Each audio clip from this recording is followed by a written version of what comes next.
Friends, welcome to Q196। मैं आपका दोस्त नीतीश राणा आप सभी का अपने चैनल Q196 में स्वागत करता हूं।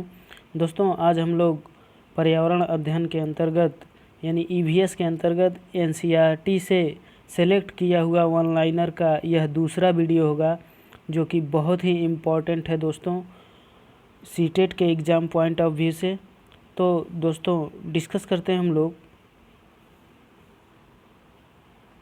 सबसे पहले हम लोग देखेंगे दोस्तों कि जो ये वन लाइनर है वह NCERT से सेलेक्ट किया गया है, इस हिसाब से सेलेक्ट किया गया है जो कि आप यदि कंपेयर करते हैं पिछले एग्ज़ाम में सीटेट के फर्स्ट पेपर यानी प्राइमरी के EVS पार्ट से, तो काफ़ी मिलता हुआ आपको क्वेश्चन इस वन लाइनर से मिलेगा। तो दोस्तों शुरू करते हैं। दोस्तों, आप लोग देख पा रहे होंगे कर्णम मल्लेश्वरी जो कि एक वेट लिफ्टर हैं। ये कहाँ से हैं दोस्तों? ये आंध्र प्रदेश से हैं। करेंट टाइम में ये जहाँ से हैं वो तेलंगाना में जगह पड़ता है, इसलिए आंध्र प्रदेश और तेलंगाना दोनों हमने लिखा है। तो आप ध्यान रखेंगे कर्णम मल्लेश्वरी आंध्र प्रदेश से हैं। यदि आंध्र प्रदेश ऑप्शन में नहीं है तो तेलंगाना पर आप टिक करेंगे। दोस्तों, कर्णम मल्लेश्वरी एक वेट लिफ्टर हैं। इन्होंने 12 वर्ष के उम्र में जब थी तभी से इन्होंने वेट लिफ्ट करना शुरू किया था। दोस्तों, इनके पिता एक पुलिस कांस्टेबल हैं। यह 130 किलोग्राम तक का वेट लिफ्ट करती हैं। दोस्तों, बड़ा ही अच्छे से ध्यानपूर्वक सुनेंगे। जो भी बातें मैं बोल रहा हूँ ये एकदम NCERT के बेस पर वन लाइनर बनाया गया है, सेलेक्ट किया गया है, जो सीटेट के प्राइमरी लेवल के EVS पार्ट से रिलेटेड है। दोस्तों, आगे बढ़ते हैं। ये है दोस्तों कर्णम मल्लेश्वरी, जिनका अभी हम लोगों ने डिस्कस किया कि इन्होंने 12 वर्ष के उम्र से ही वेट लिफ्ट करना शुरू किया था। 130 किलोग्राम तक का यह भार लिफ्ट करती हैं। दोस्तों, आगे बढ़ते हैं इसी के साथ। दोस्तों, इन्होंने अब तक कर्णम मल्लेश्वरी ने इन्होंने अब तक 29 मेडल जीत चुकी हैं, यानी 29 इंटरनेशनल गेम में जीत चुकी हैं मेडल। और इनसे संबंधित एक और बात है कि कर्णम मल्लेश्वरी की 4 सिस्टर हैं जो कि वेट लिफ्टिंग का काम वो भी करती हैं, अर्थात वो भी वेट लिफ्टिंग सीखती हैं, वो भी करती हैं। दोस्तों, आगे बढ़ते हैं हम लोग। नेक्स्ट जो है फूलों की घाटी उत्तराखंड की पहाड़ियों में है, अर्थात फूलों की घाटी कहाँ है? उत्तराखंड। दोस्तों, गेंदा तथा जीनिया और जीनिया का फूल कपड़े पर रंग चढ़ाने के लिए रंग के रूप में प्रयोग किया जाता है। यह बात ध्यान रखेंगे दोस्तों कि जो गेंदे का फूल है और जो जीनिया का फूल है वह कपड़े पर रंग चढ़ाने के लिए रंग के रूप में प्रयोग किया जाता है। दोस्तों, नेक्स्ट जो है इत्र यानी परफ्यूम का निर्माण उत्तर प्रदेश के ज़िले कन्नौज में होता है, यानी कन्नौज डिस्ट्रिक्ट में जो कि उत्तर प्रदेश में है, यह इत्र परफ्यूम के लिए प्रसिद्ध है। दोस्तों, आगे बढ़ते हैं। नेक्स्ट जो है मधुबनी पेंटिंग, जो कि बिहार से संबंधित है। दोस्तों, मधुबनी ज़िला यानी जो बिहार का एक मधुबनी ज़िला है जहाँ का पेंटिंग बड़ा ही फेमस है, वहाँ के ज़िले के नाम पर उस पेंटिंग का नाम मधुबनी पेंटिंग रखा गया है। दोस्तों, यह बिहार प्रदेश में आता है। इससे जुड़ी हुई कुछ और बातें, यह भारतीय कला का पुराना डिज़ाइन है। दोस्तों, यह जो मधुबनी पेंटिंग है यह भारतीय कला का एक पुराना डिज़ाइन है जो अभी तक प्रसिद्ध है। दोस्तों, मधुबनी ज़िले के नाम पर ही मधुबनी पेंटिंग का नाम पड़ा है। मैंने पहले ही बताया कि जो मधुबनी ज़िला है बिहार के अंतर्गत, उसी के नाम पर मधुबनी पेंटिंग पड़ा है। जो मधुबनी पेंटिंग है दोस्तों, यह पेंटिंग चावल का पाउडर, अर्थात चावल को पेस्ट बना करके उसका पाउडर बना करके और रंग मिक्स करके बनाया जाता है। वह जो पेंटिंग बनाया जाता है उस पेंटिंग में चावल का पाउडर इस्तेमाल किया जाता है और रंग मिक्स करके इस्तेमाल किया जाता है। दोस्तों नेक्स्ट है, इस पेंटिंग में क्या क्या चित्रकारी की जाती है? तो मनुष्य का, जानवर का, पेड़ पौधों का, चिड़िया, फूल, मछली आदि का प्रतिरूप बनाया जाता है।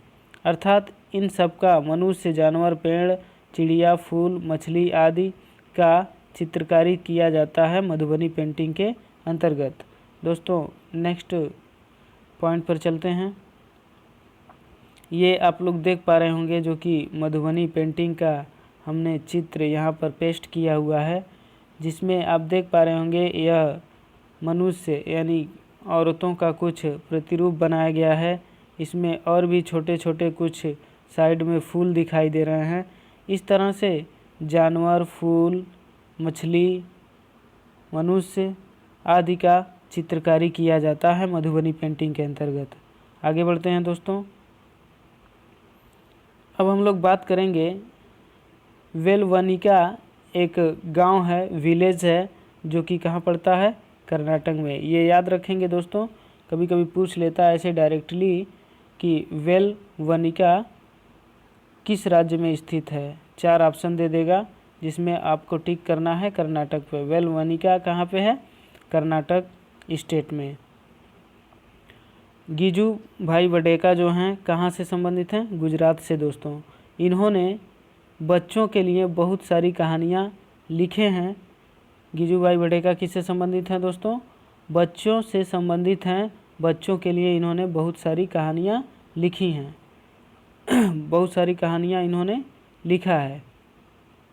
दोस्तों नेक्स्ट है, भारतीय रॉबिन एक पक्षी है दोस्तों। भारतीय रॉबिन जो कि अपने अंडे, जो भारतीय रॉबिन है वो अपने अंडे सड़क के किनारे पत्थरों के बीच देती है। अर्थात जो भारतीय रॉबिन पक्षी है वह अपने अंडे एग ले कहाँ करती है? सड़क के किनारे पत्थरों के बीच में। नेक्स्ट पॉइंट दोस्तों, कोयल अपने अंडे कौवा के घोंसले में देती है। यह एक नया पॉइंट है दोस्तों कि जो कि कोयल अपने अंडे एग ले कहाँ करती है? कौवे के घोंसले में, कौवे के नेस्ट में दोस्तों। और कौवा ही उसे अपना समझकर पालता है। जब दोस्तों कोयल अपने अंडे कौवे के घोंसले में दे देती है तो जो कौवा होता है उसे अपना अंडा समझकर उसका देख रेख करता है, पालता है। दोस्तों आपको लग रहा होगा कि ये क्या सर पढ़ा रहे हैं, लेकिन आप कंपेयर करेंगे, आप पेपर उठा के देखेंगे तो सीटेट में यही सब सारी चीज़ें ईवीएस के अंतर्गत आया हुआ है। दोस्तों यह छोटी छोटी बातें हैं लेकिन हर कोई ध्यान नहीं रखता है और अच्छा स्कोर नहीं कर पाता है। आपको इस पॉइंट से संबंधित एज इट इज़ क्वेश्चन देखने को मिलेंगे। तो आगे बढ़ते हैं दोस्तों। दोस्तों ये है रॉबिन बर्ड, जो इंडियन रॉबिन्स है। आप लोग देख पा रहे होंगे एक रॉक यानी पत्थर चट्टान के ऊपर बैठी है, जो कि अपना जो एग ले करती है सड़क के किनारे जो पत्थर होते हैं उनके बीच में करती है। नेक्स्ट टॉपिक पे चलते हैं दोस्तों। जो पक्षी अपने घोंसले का प्रयोग अंडे देने के लिए ही ज़्यादातर करते हैं। जो पक्षी होते हैं दोस्तों उनका प्रायोरिटी होता है एग ले करने के लिए अपने घोंसले का निर्माण करना। अर्थात उनका जो प्राथमिकता होता है अंडे देना, अंडे देने के लिए ही वो घोंसले का निर्माण करते हैं। दोस्तों जब एक बार किसी घोंसले में अंडे दे देते हैं और बच्चे बड़े तथा उड़ने लायक होते होते ही सभी घोंसले छोड़ देते हैं। अर्थात जब पक्षी एक घोंसले में अंडे दे देते हैं और उससे जो चूजा निकलता है, जो पक्षी का बच्चा निकलता है, वह जब उड़ने लायक हो जाता है तो उस घोंसले से सभी वहाँ से चले जाते हैं और घोंसले को छोड़ देते हैं, अर्थात वो भूल जाते हैं। नेक्स्ट टॉपिक दोस्तों, होलगुंडी। होलगुंडी एक विलेज है दोस्तों, जो कि कहाँ पड़ता है? कर्नाटक में। कहाँ पड़ता है दोस्तों? कर्नाटक में। होलगुंडी जो एक डिस्ट्रिक्ट है, सॉरी दोस्तों डिस्ट्रिक्ट नहीं, विलेज है, जो कि कहाँ पड़ता है, कर्नाटक में, एक गांव है। नेक्स्ट टॉपिक दोस्तों इसी से संबंधित है, होलगुंडी ग्राम से संबंधित है। भीमाशेक एक पंचायत है दोस्तों, जो कि होलगुंडी विलेज कर्नाटक में है। कर्नाटक स्टेट के अंतर्गत एक होलगुंडी विलेज है, उसमें एक भीमाशेक पंचायत है दोस्तों। नेक्स्ट बनियान ट्रीज़ यानी बरगद के वृक्ष के बारे में हम लोग डिस्कस करते हैं। तो इसके बारे में, इससे जुड़ी हुई कुछ चीज़ें जानते हैं दोस्तों, कि जो बरगद ट्री होता है दोस्तों, आप लोग देखे होंगे, उसके ब्रांचों से यानी शाखाओं से कुछ रूट के जैसा नीचे लटकता हुआ दिखाई देता है। एक्चुअली में दोस्तों जो बरगद पेड़ होता है, उसके शाखाओं से लटकी हुई दिखाई जो देती है वह जड़ होता है। क्या होता है दोस्तों, वह जड़ होता है। उसे रियल में वायुवीय जड़ भी कहते हैं, अर्थात वायुवीय जड़ के नाम से भी जाना जाता है और उसे जड़ कहते हैं दोस्तों। यह ब्रांच से लटका हुआ जमीन के तरफ गति करता है। नेक्स्ट दोस्तों डिजर्ट ओक अर्थात रेगिस्तानी ओक का जो पेड़ होता है दोस्तों, यह कहाँ पाया जाता है, डिजर्ट ओक ऑस्ट्रेलिया में दोस्तों। ये याद रखेंगे दोस्तों, डिजर्ट ओक कहाँ पाया जाता है, ऑस्ट्रेलिया में। डिजर्ट ओक से संबंधित दोस्तों, डिजर्ट ओक जो होता है, डिजर्ट ओक जो कि उसकी जो जड़ होती है वह बहुत गहराई वाटर लेवल तक जाती है। अर्थात दोस्तों जो डिजर्ट ओक होता है उसका जड़ बहुत नीचे तक, गहराई तक, वाटर लेवल तक जाती है और वहाँ से पानी को जड़ के द्वारा खींचकर तने में संचित किया रहता है। अर्थात दोस्तों ओक ट्री का जो जड़ होता है ज़मीन के अंदर बहुत नीचे तक, गहराई तक जाता है और वहाँ से पानी को खींच करके संचित करता है अपने तने में, बीच वाले भाग में। नेक्स्ट चलते हैं दोस्तों, ये है दोस्तों ओक ट्री, जिसके बारे में अभी हम लोग लास्ट टाइम जस्ट डिस्कस किए हैं। तो देख पा रहे होंगे आप लोग, यह रेगिस्तानी ट्री है दोस्तों, रेगिस्तान डिजर्ट में होने वाला ट्री है, जिसको पानी की बहुत ही कम आवश्यकता होती है। जो इसके रूट होते हैं बहुत नीचे तक जाते हैं, वाटर लेवल तक जाते हैं और पानी को खींच करके अपने तने वाले भाग में रिजर्व रखते हैं। इसीलिए यह ओक का जो ट्री होता है यह आसानी से रेगिस्तान में ग्रो करता है और सरवाइव करता है दोस्तों। तो आप लोग ये देख पाए दोस्तों ओक ट्री। नेक्स्ट टॉपिक पे चलते हैं दोस्तों। जो अगला टॉपिक है बिहू फेस्टिवल। जो बिहू फेस्टिवल है दोस्तों वह कहाँ मनाया जाता है, तो असम स्टेट में। कहाँ पे मनाया जाता है दोस्तों, असम स्टेट में। बिहू किससे संबंधित है, असम स्टेट से। जो बिहू फेस्टिवल है दोस्तों, बिहू त्यौहार कब मनाया जाता है, तो बिहू त्यौहार नई चावल की फसल आने पर मनाया जाता है। यानी जो चावल का फसल, जब चावल का फसल आ जाता है तब बिहू फेस्टिवल मनाया जाता है, जो कि असम का फेस्टिवल है दोस्तों। इसका मनाने का जो समय है वह समय है 14 से 15 जनवरी के बीच मनाया जाता है। जो अंग्रेजी महीने के हिसाब से दोस्तों 14 से 15 जनवरी के बीच मनाया जाता है। यदि हम लोग असमी कैलेंडर के अकॉर्डिंग देखें तो 1 से 2 जो असमी कैलेंडर के अकॉर्डिंग उस समय माघ मंथ होता है और 1 से 2 माघ तक मनाया जाता है क्या, बिहू। इसलिए इसे माघ बिहू के भी नाम से जाना जाता है दोस्तों।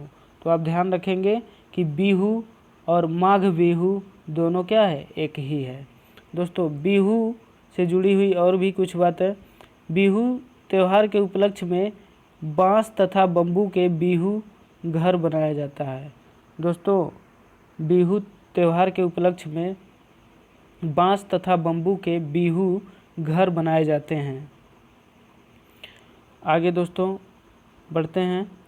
ये आप लोग देख पा रहे होंगे दोस्तों, जो बीहू हाउस है, जो कि बीहू असम का फेस्टिवल है और वहाँ पर नई चावल की फसल कटने के बाद मनाया जाता है। और इस त्यौहार में एक बीहू हाउस बनाया जाता है, जो कि अलग अलग मॉडल के अलग अलग लोग मनाते हैं। और जो बीहू हाउस होता है, जो बीहू घर होता है, वो बम्बू अर्थात बांस के बनाए जाते हैं। दोस्तों आगे बढ़ते हैं। अब हम लोग बात करेंगे दोस्तों मुक्तापुर विलेज अर्थात मुक्तापुर गांव, जो कि कहाँ है, पोचमपल्ली डिस्ट्रिक्ट आंध्र प्रदेश में। पोचमपल्ली डिस्ट्रिक्ट के अंतर्गत आंध्र प्रदेश में आता है मुक्तापुर विलेज, जो इस समय तेलंगाना राज्य में पड़ता है। दोस्तों यह बात ध्यान में रखेंगे।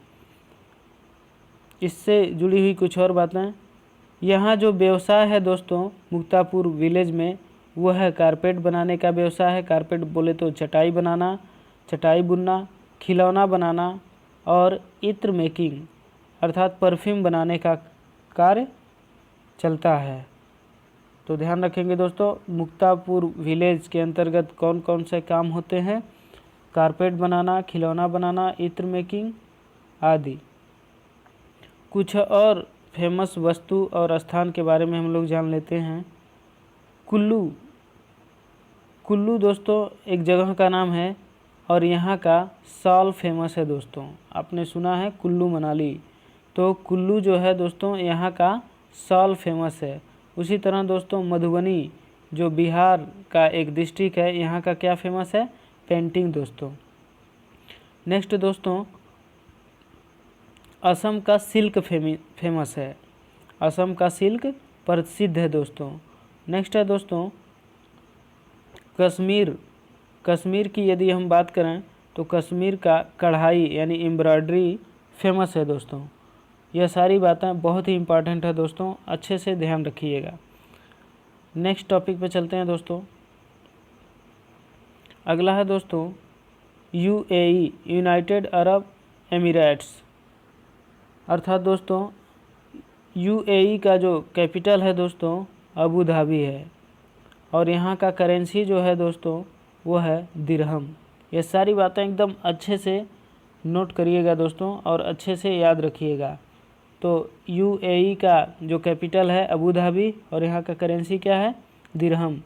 यूएई के अंतर्गत दोस्तों और भी कई देश आते हैं, जैसे सऊदी अरब, ओमान, दुबई आदि।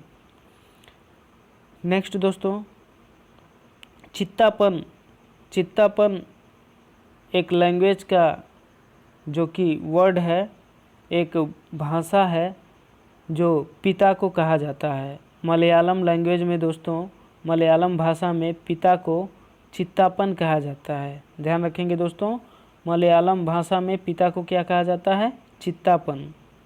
और दोस्तों मलयालम भाषा में ही चाची को कुंजम्मा कहा जाता है। क्या कहा जाता है दोस्तों, कुंजम्मा। मलयालम भाषा में चाची को क्या कहा जाता है, कुंजम्मा।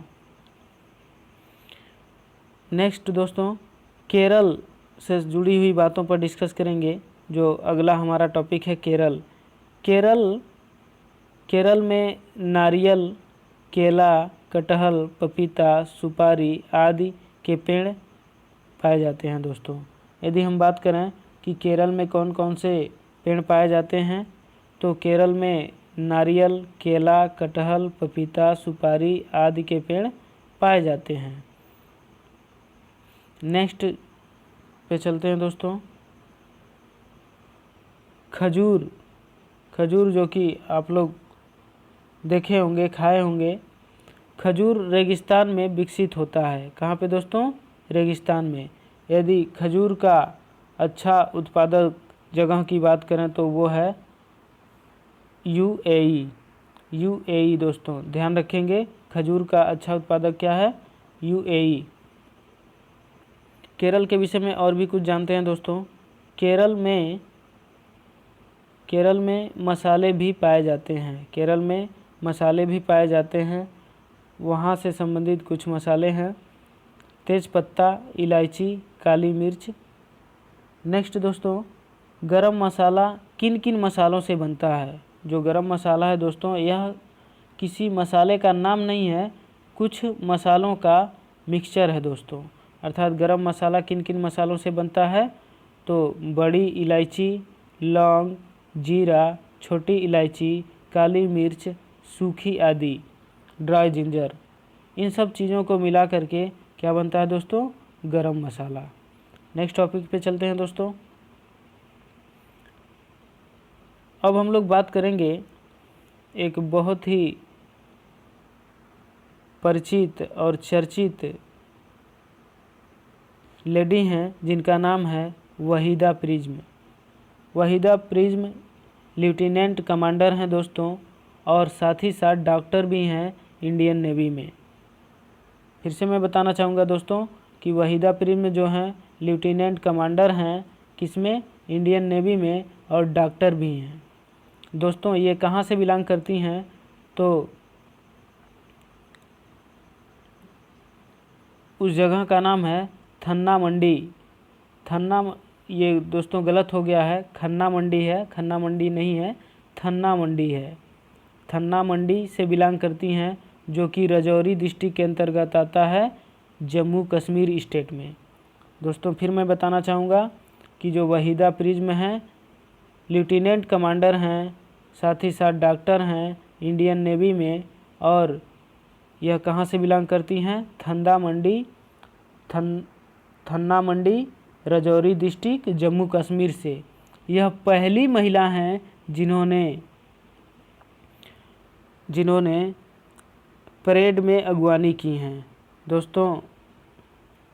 इन्होंने एक भारत की यह ऐसी पहली महिला हैं जिन्होंने परेड में अगवानी की हैं दोस्तों। कभी कभी ये भी पूछ लेता है कि परेड में कुल कितने कमांड होते हैं। कमांड का मतलब, जैसा कि आप लोग 26 जनवरी 15 अगस्त को देखे होंगे, कमांड जैसे वो होता है कि पीछे मुड़, दाएं मुड़, ठीक है, इस तरह से कुछ कमांड होते हैं जो कि कुल 36 होते हैं दोस्तों। नेक्स्ट आगे बढ़ते हैं दोस्तों। आप वहीदा प्रिज्म के बारे में सारी बातें ज़रूर याद रखेंगे कि यह थन्ना मंडी, ज़िला राजौरी, जम्मू कश्मीर से बिलोंग करती हैं। यह एक पहली महिला है जिन्होंने परेड में लीड किया था दोस्तों। यह डॉक्टर हैं इंडियन नेवी में, और साथ ही साथ लेफ्टिनेंट कमांडर भी हैं दोस्तों। आगे बढ़ते हैं। ये है दोस्तों वहीदा प्रिज्म, जो कि लेफ्टिनेंट कमांडर हैं, और यह भारत की पहली महिला हैं जिन्होंने परेड ज्वाइन की थी दोस्तों। आगे बढ़ते हैं। अब हम लोग डिस्कस करेंगे लद्दाख के बारे में। लद्दाख दोस्तों, इससे जुड़ी हुई कुछ बातों पर विचार करेंगे। यहाँ तिब्बती भाषा बोली जाती है, ध्यान रखेंगे दोस्तों। लद्दाख में कौन सी भाषा बोली जाती है, तिब्बती भाषा बोली जाती है। लद्दाख में तिब्बती भाषा जो बोली जाती है उसे भोती कहते हैं दोस्तों। क्या कहते हैं दोस्तों, भोती कहते हैं, भोती। लद्दाख में तिब्बती भाषा को क्या कहते हैं, भोती दोस्तों। लद्दाख के तिब्बती भाषा में जो माता को आमाले कहते हैं, क्या कहते हैं दोस्तों, आमाले, भोती भाषा में आमाले, और पिता को आबाले कहते हैं भोती भाषा में। ये सारी बातें ध्यान रखेंगे दोस्तों। नेक्स्ट पे चलते हैं दोस्तों। चींटी जब चलती हैं तो अपने चलने के स्थान पर स्मेल छोड़ती हैं दोस्तों।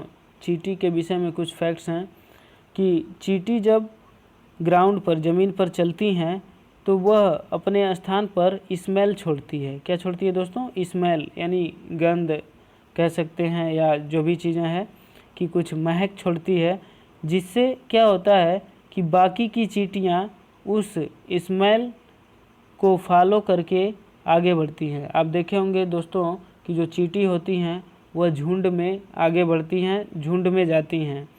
तो जो चींटी है जैसे जैसे आगे बढ़ती हैं वैसे वैसे अपने स्थान पर स्मेल छोड़ते जाती हैं, जिससे कि पीछे की और भी जो चींटियाँ होती हैं उसी स्मेल को फॉलो करते हुए आगे बढ़ती हैं। दोस्तों यह चींटी के विषय में कुछ फैक्ट्स है। नेक्स्ट पे चलते हैं दोस्तों।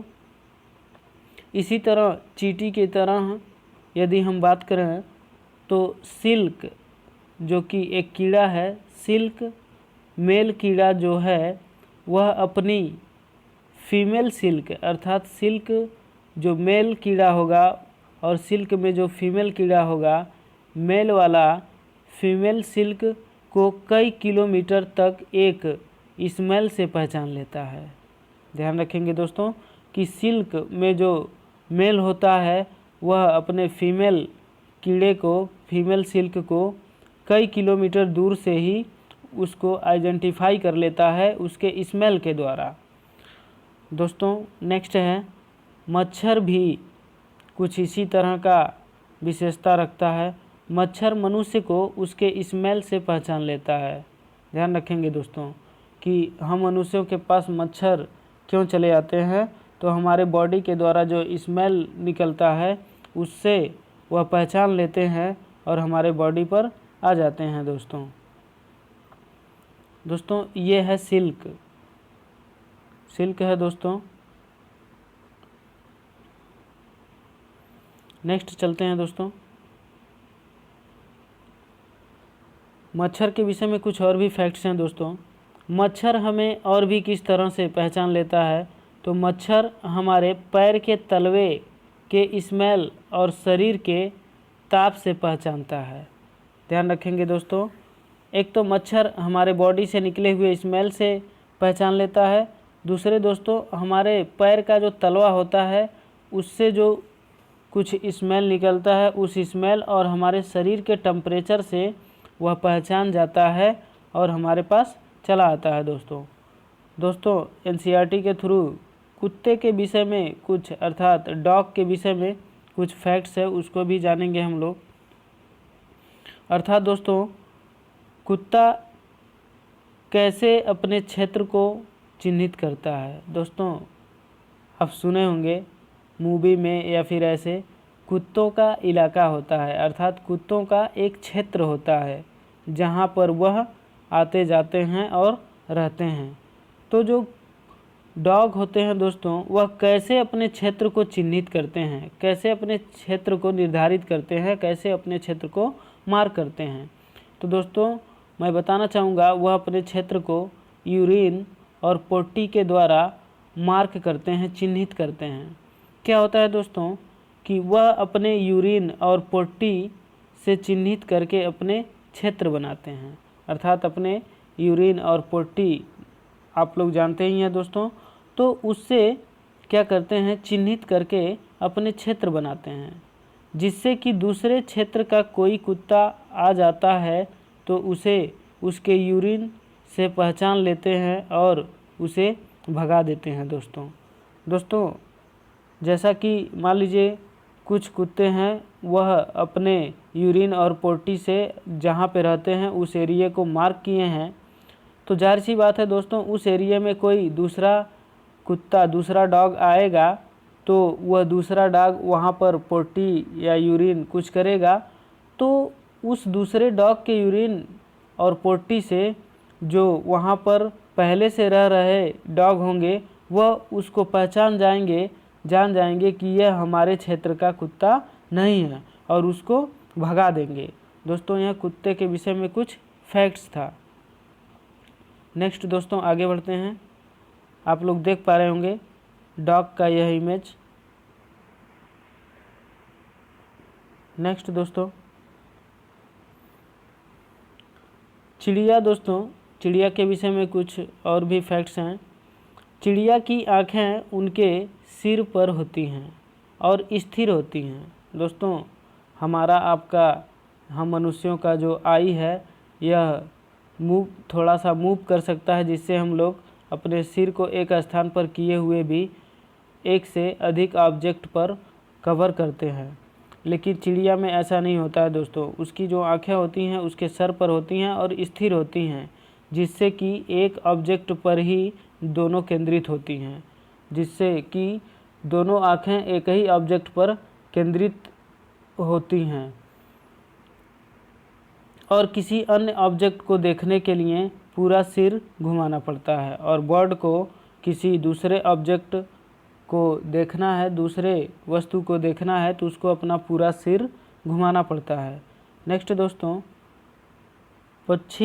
कुछ पक्षी ऐसे हैं जैसे चमगादड़, चील, गिद्ध, जो कि मनुष्य से 4 गुना अधिक देखते हैं। दोस्तों, यह कुछ बर्ड्स के बारे में फैक्ट्स है कि ऐसे बर्ड जैसे चमगादड़, चील, गिद्ध, यह जो बर्ड है दोस्तों, यह मनुष्य से 4 गुना अधिक देखते हैं। दोस्तों, जो हमें 2 मीटर से दिखाई देगा वह उनको 8 मीटर की दूरी से दिखाई देगा। दोस्तों, हम मनुष्यों को जो वस्तु 2 मीटर से दिखाई देगी वह वस्तु चमगादड़, चील, गिद्ध को 8 मीटर की दूरी से दिखाई देगा, क्योंकि वह हमसे 4 गुना अधिक देख पाते हैं। नेक्स्ट दोस्तों, जो दिन में जगने वाले जानवर हैं दोस्तों, जो दिन में जगने वाले जानवर हैं वह कुछ कलर को पहचान लेते हैं।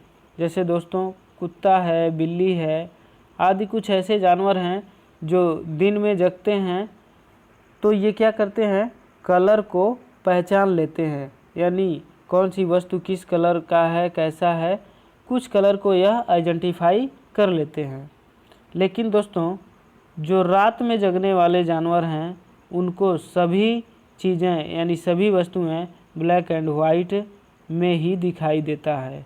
अर्थात दोस्तों, वह जानवर जो रात में जगते हैं उनका यह विशेषता है कि उनको सभी वस्तुएं कैसी दिखाई देंगी, ब्लैक एंड वाइट। जैसे कि उल्लू दोस्तों, उल्लू को जो भी चीज़ें दिखाई देता है वह कैसा दिखाई देता है, ब्लैक एंड वाइट। दोस्तों, जो सांप होते हैं, सांप, स्नेक, वह बहरे होते हैं। कैसे होते हैं दोस्तों, बहरे होते हैं, अर्थात उनको सुनाई नहीं देता है। तो फिर आप लोग सोच रहे होंगे सर तो वो हमारे आने जाने से भाग क्यों जाते हैं। ऐसा इसलिए होता है दोस्तों, वह बहरे होते हैं लेकिन ज़मीन पर होने वाले कंपन को महसूस करते हैं। दोस्तों, जो ज़मीन पर जो ग्राउंड है हमारा, इस पे किसी भी प्रकार का कोई भी वाइब्रेशन होता है तो उस वाइब्रेशन को स्नेक क्या करते हैं, महसूस कर पाते हैं, जिससे कि जान लेते हैं और भाग जाते हैं या आगे बढ़ते हैं, जो भी करना होता करते हैं। दोस्तों, नेक्स्ट पे चलते हैं। दोस्तों, कुछ जानवर जो कि बोलते नहीं हैं। दोस्तों, कुछ जानवर के बारे में है जो कि वह बोलते नहीं हैं लेकिन अलग अलग आवाज़ निकालते हैं। वह क्लियरली बोलते नहीं हैं लेकिन अलग अलग आवाज़ निकालते हैं, जैसे लंगूर, टाइगर, लिफॉर्ड। ये सब क्या है दोस्तों कि यह बोलते नहीं हैं लेकिन अलग अलग आवाज़ निकालते हैं। और अलग अलग आवाज़ निकालने के साथ साथ दोस्तों, यह जानवर अलग अलग सिचुएशन में अलग अलग आवाज़ निकालते हैं। दोस्तों, जैसे डेंजर, हैप्पी, इस तरह से उनके साथ जो भी होता है वो अलग अलग सिचुएशन में अलग अलग आवाज़ निकालते हैं। नेक्स्ट दोस्तों, कुछ जानवर ऐसे होते हैं जो पहले ही भाग लेते हैं, जैसे भूकंप आदि को। दोस्तों, इस टॉपिक के द्वारा हम बताना चाहेंगे कि कुछ जानवर ऐसे होते हैं जो अर्थक्वेक, स्टॉर्म आदि को पहले से ही भांप लेते हैं, पहले से ही वो जान लेते हैं और वह जगह को छोड़ देते हैं, अर्थात स्थान को चेंज कर लेते हैं। भूकंप, तूफान आदि को पहले ही वह जान लेते हैं कि भूकंप या तूफान, कोई आंधी तूफान आने वाला है और उस स्थान को पहले ही वो छोड़ देते हैं। आगे बढ़ते हैं। दोस्तों, जो लोग जंगल में या जंगल के किनारे होते हैं उनके जानवर, अर्थात उस जंगल के किनारे और जंगल में रहने की वजह से वहाँ पर जो जानवर होते हैं वह कुछ ऐसा व्यवहार करते हैं जिससे व्यवहार से पहचान लेते हैं वो लोग कि तूफान या आंधी आने वाला है। जैसे दोस्तों, यदि आप कहीं जंगल के किनारे या जंगल में रह रहे हों तो जब कुछ ऐसा नेचुरल डिजास्टर या कोई बड़ा तूफान आने वाला होता है तो वहाँ पर जो जानवर होते हैं वह कुछ डिफरेंट बिहेव करते हैं, जिससे यह पता चलता है कि वहाँ पर कुछ होने वाला है, आंधी तूफान इस तरह से कुछ आने वाला है। दोस्तों होपफुली सभी चीज़ें अच्छे से समझ आया होगा। दोस्तों यदि किसी प्रकार का समझने में दिक्कत, किसी भी प्रकार का समस्या है तो हम 100% प्रयास करेंगे और करते हैं कि सभी चीज़ें सही और फैक्ट हों।